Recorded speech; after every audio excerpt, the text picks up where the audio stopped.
Bohm, Perpetuo Mobile. Okay, spiccato.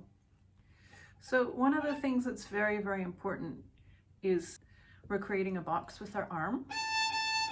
So we don't want to be like this. We don't want to be like this, but we want to have our wrist and our arm relatively straight like this.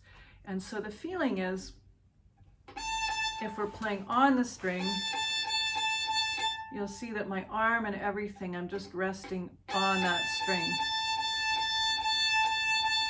And then if I take that and I lift the bow off, so I'm in this on position, but I'm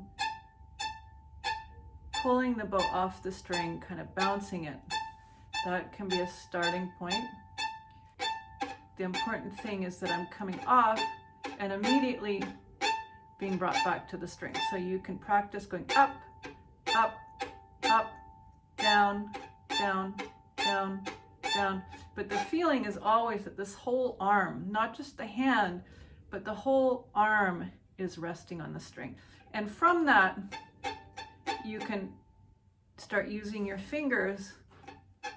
See, my fingers are doing this a little bit, this motion. I don't know if you can see this.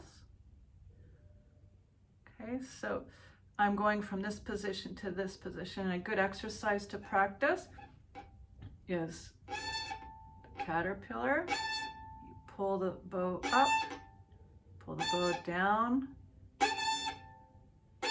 So you're basically moving that bow with only your fingers.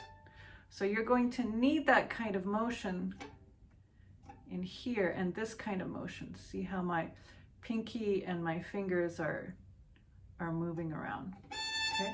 Because I start the bow bouncing. I can do all ups. See what my fingers are doing? I'm doing this motion every time I pull the bow off the string, and then same for down.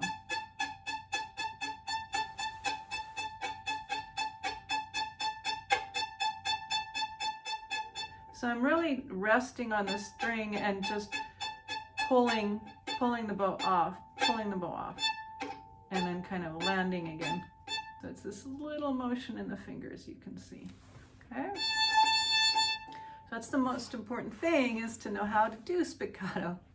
And then we have our piece. So we can start by playing it on the string. And I always think of it in, you can think in any 4-syllable word. You could say caterpillars, right? We have 2 to start with because we're on the and, 1 and, right? 1 and 2 and 3 and 4 and 1. So that would be our counting, okay?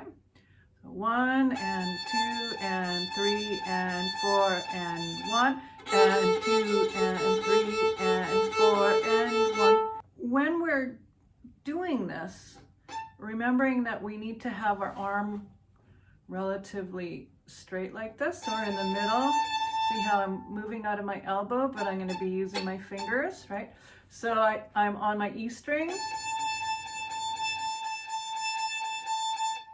And then I'm finishing on a down, and I take a little extra, and I'm landing on the A. And notice what my elbow is doing.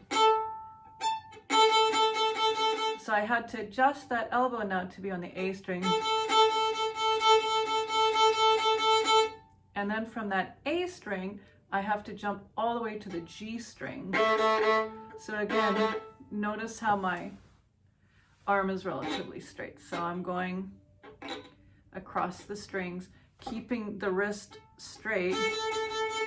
That is so important, that the wrist is straight, because it just doesn't work if our wrist is at all like that. So it's like this, getting that feeling in the hand, okay? Okay. And then it says reste, or basically, you know, to keep going. So here we go. They're not going to keep putting all those dots on there. It's all spiccato all the way through. So I can double the notes. It's eventually going to be doubled, but right now, okay, so we're in half position. So again, 1, 1 goes back, now my 2 goes closed.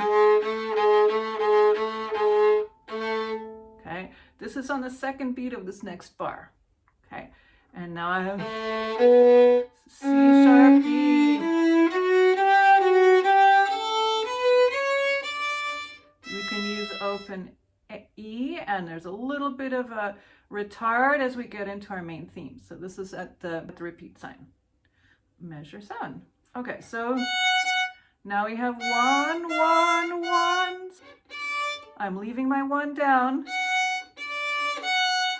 to go to the third finger, to go to the second finger.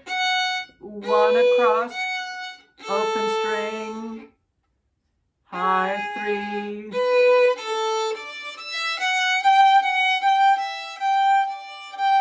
Leaving my 2 down, I put my 3 across, open string, high 3. I'm leaving my 1 down.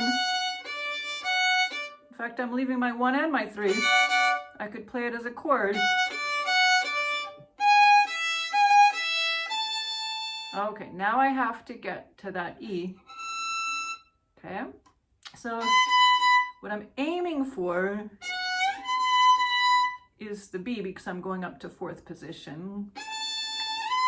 Just 1 step higher than my 3rd finger, just and then I'm at my E. Okay, so 3, I'm in 3rd position, 1st position, low 4 to play the D sharp, 3,